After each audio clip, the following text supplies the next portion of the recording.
Aditya sedang menunggu Vini, sementara Vishwa menegur penjaga karena membiarkan pencuri masuk ke dalam rumah.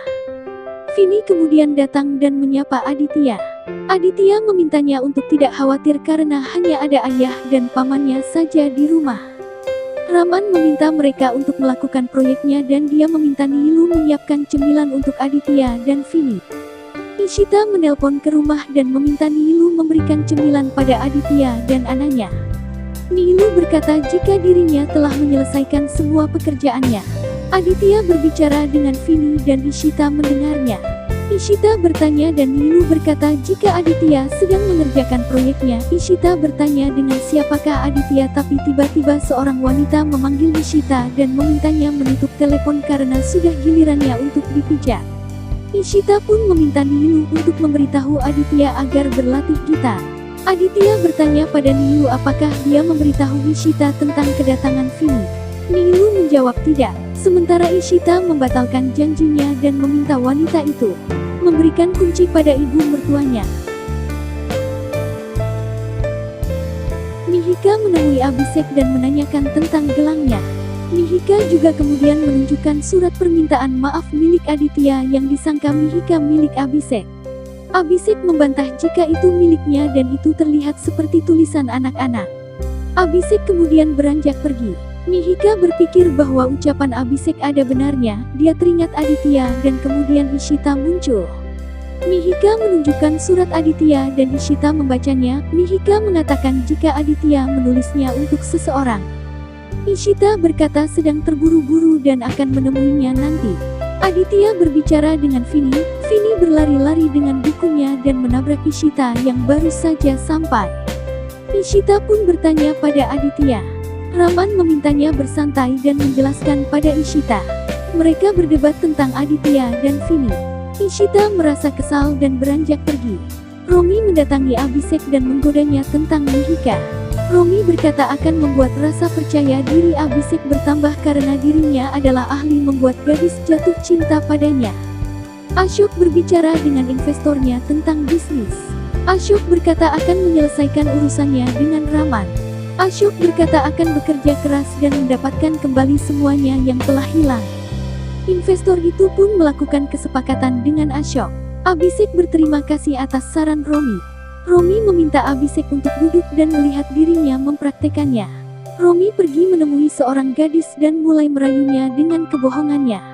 Abhishek berpikir jika Romi sangat luar biasa. Ishita membaca berita tentang anak-anak remaja yang melakukan upaya bunuh diri dan dia mengkhawatirkan Aditya. Ishita berpikir bahwa dirinya harus mengatur Aditya. Ishita dan Fandu mengobrol mengenai Aditya. Ishita berkata bahwa Raman tidak membiarkannya pergi ke kamar Aditya.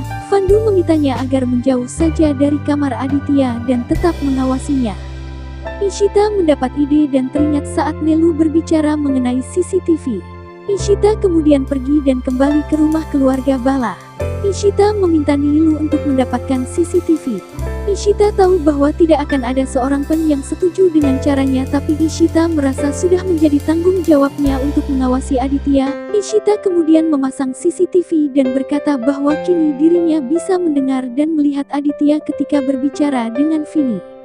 Abhishek berkata pada Romi jika dia adalah juaranya. Romi pun memberi tambahan tips-tips pada Abhishek. Abhishek berkata bahwa Romi telah membuat perasaannya istimewa. Romi lalu melihat kalender tanggal 20 Juni dan teringat jika itu adalah ulang tahun Sarika. Romi pun terlihat sedih. Abhishek terus mengajaknya berbicara mengenai arti cinta. Romi lalu secara tidak langsung menceritakan Sarika. Dia mengatakan pada Abhishek, ada seseorang ketika dia mencintaiku, aku tidak memahaminya. Tapi ketika aku mulai memahaminya ternyata dia pergi menjauh. Hari ini adalah hari ultahnya. Abhishek pun berkata jika hari ini adalah hari ultah adiknya juga. Romi pun merindukan Sarika dan berharap dia menemuinya sekali saja. Abhishek juga merindukan Sarika dan berharap dia menemuinya dan dirinya tidak akan melepaskan penipu yang telah membuang Sarika. Ishita memberitahu Fandu lewat telepon jika dirinya telah meletakkan CCTV di kamar Aditya. Fandu pun memuji pekerjaan Ishita. Tapi Ishita merasa bersalah. Fandu pun coba menasihatinya. Ishita lalu memutus teleponnya ketika melihat Raman. Raman mengajak Ishita pergi jalan tapi Ishita menolak dan mengatakan jika dirinya ada pekerjaan yang harus dikerjakan. Raman menjadi kesalahan dan berkata bahwa dia telah merusak suasana hatinya. Raman pun beranjak pergi. Ishita berkata jika dirinya ingin pergi tapi Aditya jauh lebih penting. Ashok berbicara dengan investornya yang sekaligus ayah Vini. Jagat Ashok berterima kasih atas kesepakatan yang telah dilakukan. Ashok meyakinkan Jagat bahwa dirinya bisa memberi keuntungan yang lebih dibandingkan yang diberikan Raman padanya. Jagat tersenyum dan berpikir dirinya akan mendapat kesenangan dari pertengkaran Raman Ashok dan juga mendapat keuntungan. Mihika bertabrakan dengan Abhishek yang masuk ke dalam rumahnya. Abhishek berkata jika dirinya datang untuk menemui Vishwa guna mendapatkan rincian kasus penanya yang hilang. Mihika pun beranjak pergi. Vishwa menyambutnya dan menawarinya kopi. Abhishek lalu bertanya tentang ultah Mihika dan makanan favorit Mihika. Vishwa bertanya dan Abhishek mengatakan jika ini diperlukan untuk menulis laporan.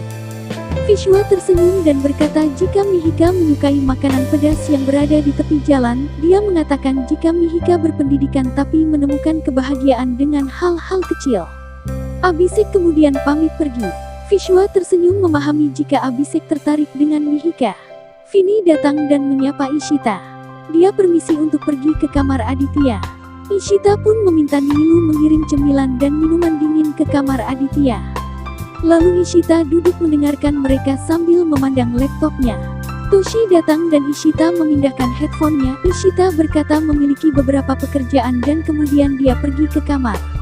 Ishita pergi ke kamar dan mulai memata-matai Aditya dan Vini. Aditya sendiri di kamarnya mengerjakan proyek sainsnya bersama Vini. Raman menyelesaikan semua pekerjaannya dan menelpon Ishita untuk berencana mengajaknya makan malam. Ishita sibuk melihat Aditya jadi dia menolak tawaran Raman dengan mengatakan jika dirinya sedang sibuk. Ishita lalu tidak bisa melihat Aditya dan Vini di layar laptopnya jadi dia pergi untuk mencari tahu. Ishita mendatangi kamar Aditya dan mencari-cari mereka. Ishita berpikir akan beranjak pergi tapi kemudian mereka muncul dari belakang ranjang Aditya. Ishita membuat alasan dan bergegas pergi. Vini merasa curiga dan mereka kemudian mencari-cari sesuatu di kamar dan menemukan CCTV tersebut. Vini pun marah dan bergegas pergi. Toshi bertanya pada Aditya apa yang terjadi tapi Aditya tidak menjelaskan apapun. Dia hanya bertanya tentang Ishita dan kemudian kembali ke kamarnya lagi. Raman membeli bunga untuk Ishita. Saat itu hujan deras dan Raman duduk di dalam mobilnya. Raman pun teringat saat meletakkan mawar di rambut Ishita. Raman kemudian pulang ke rumah. Toshi lalu bercerita mengenai Ishita yang meletakkan CCTV di kamar Aditya. Raman pun emosi. Ishita kemudian datang dan Raman memarahinya karena telah memata-matai anak umur 12 tahun. Raman bertanya apa yang ingin dibuktikan Ishita. Dia terus memarahi Ishita dan bertanya mengapa dia mengganggu putranya. Ishita berkata bahwa Aditya adalah putranya juga. Raman berkata bahwa Aditya bukan putranya. Ishita pun tertegun lalu berkata, jika aku bukan ibunya mengapa aku dibutuhkan di sini? Aku akan pergi. Toshi meminta Raman menghentikan Ishita. Raman berkata, dia selalu mengancam akan pergi, biarkan dia pergi. Raman dan Ishita pun berdebat. Lalu Ishita pun pergi. Tuan Bala datang dan kemudian Toshi berdebat dengannya. Toshi membela wanita-wanita di rumah itu dan menyuruh para lelaki mengatur anak-anak. Fandu duduk menikmati cemilannya dan menelpon telepon rumah Ishita. Nilu menerimanya dan menceritakan tentang pertengkaran Raman dan Ishita. Fandu pun bertanya-tanya dalam hati apakah dirinya telah memberikan saran yang salah untuk Ishita. Dia merasa harus berbicara dengan Raman. Raman melihat laporan cuaca tentang hujan lebat yang akan mengguyur. Tuan Bala menunggu para wanita dan meminta Raman menelpon mereka. Raman berkata bahwa mereka akan datang. Romi dan Abhishek kemudian datang. Tuan Bala berkata pada Romi jika ibunya tidak ada di rumah dan menyuruhnya ganti baju agar tidak kedinginan. Vishwa kemudian datang dan berkata jika Mihika berbicara dengan Ishita kemudian pergi. Raman pun mengajak mereka semua minum karena inilah saatnya merasakan ketenangan dan kebahagiaan tanpa wanita. Sementara para wanita mendatangi spa dan bersantai. Raman berkata bahwa para wanita itu akan terjebak dan membutuhkannya, mereka akan tahu bahwa dirinya dan lelaki yang lain sangatlah berarti. Raman berkata akan menelpon Bala untuk diajak bergabung. Tuan Bala dan Vishwa pergi untuk menemukan para wanita tersebut. Raman menyuruh Romi menelpon Bala. Fandu mendatangi rumah keluarga Iyer dan menelpon Bala memberitahunya bahwa dirinya mendatangi rumah ayahnya untuk berbicara dengan Ishita. Bala berkata setelah kelas mengajarnya selesai maka dia akan menjemputnya. Bala bercerita tentang undangan Raman ke pestanya yang diadakan karena para wanita pergi. Fandu tidak percaya semua itu dan berkata akan pergi untuk berbicara dengan Raman. Para wanita bersantai di spa, Simi merindukan anaknya dan Toshi memintanya untuk bersantai. Raman sendiri mengasihani Bala. Fandu datang dan langsung menegurnya. Fandu berdebat dengan Raman sambil merasakan sakit pada perutnya.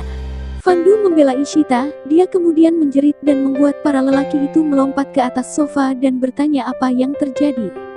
Fandu berkata bahwa bayinya akan segera lahir. Raman pun memeganginya agar tidak terjatuh. Para wanita tidak menjawab panggilan telepon dan meletakkan ponselnya jauh dari mereka. Fandu meminta para lelaki menelpon Ishita ataupun Bala. Raman berkata jika Ishita tidak menjawab teleponnya. Abhishek lalu bertanya pada Fandu tentang dokter kandungannya. Raman pun menelpon dokter tapi sang dokter tengah cuti dan menyuruhnya menelpon asistennya serta membawa Fandu ke rumah sakit. Raman mengatakannya pada Fandu. Fandu memanggil mereka semua bodoh.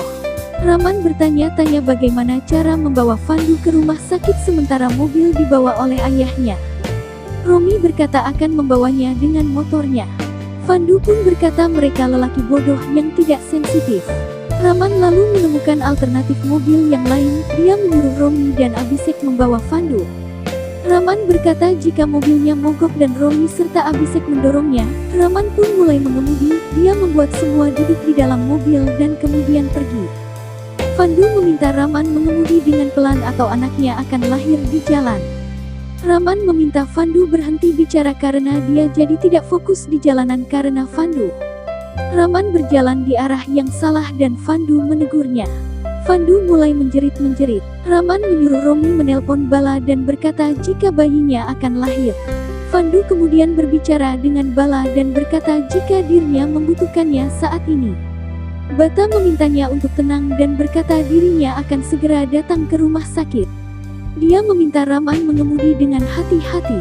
Usai menutup telepon Bala pun berkata pada muridnya jika dirinya harus pergi karena bayinya akan segera lahir. Para lelaki itu meminta Fandu untuk tarik napas dan mengeluarkannya secara berulang-ulang. Fandu menjerit ketika Raman hendak menabrak pasangan lansia yang sedang menyeberang. Sang wanita pun memukuli Raman. Mereka akhirnya membawa serta pasangan tersebut karena yang lelaki agak terluka. Raman juga kemudian menabrak sepeda seorang lelaki muda dan membawanya juga ikut serta ke rumah sakit karena dia juga terluka. Raman lalu lanjut mengemudi dan berdebat dengan Fandu. Ishita menjadi khawatir karena melihat ada banyak panggilan dari Raman. Sini memintanya untuk menelpon balik. Toshi menghentikannya dan berkata jika Raman dan suaminya mengambil alih tanggung jawabnya lalu apa masalahnya. Mihika berkata bahwa tiket telah dipesan dan film akan dimulai 20 menit lagi. Raman tiba di rumah sakit, dia mengeluarkan lelaki muda dari jendela, dia juga membawa lelaki tua itu ke dalam berangkar, dia kemudian mendudukkan Fandu di kursi roda. Sarmili Sarma, dokter yang terlihat lucu berkata bahwa dirinya adalah dokter yang akan membantu kelahiran Fandu. Raman meminta dokter yang lain karena melihat Sarmili yang begitu genit menggodanya dan menggoda Romi. Para wanita menunggu pijatan Simi berakhir. Bala menelpon Ishita dan mengatakan jika Fandu akan segera melahirkan. Raman dan Romi bersama Fandu sementara dirinya terjebak hujan. Bala meminta Ishita menjaga Fandu. Ishita menenangkan Bala dan berkata jika dirinya akan segera datang. Raman meminta Sarmili dan perawat agar melakukan sesuatu.